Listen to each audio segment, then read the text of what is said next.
Biryani ready అయింది.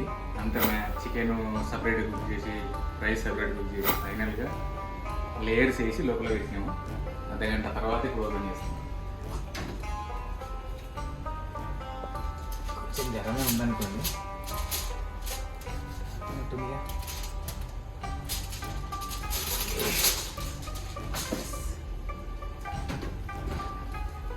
So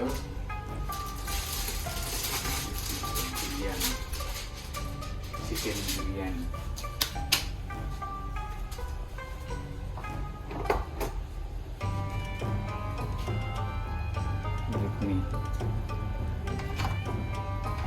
so ఇది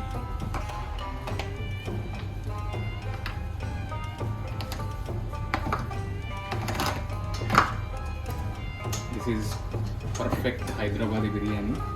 this is perfect Hyderabad biryani made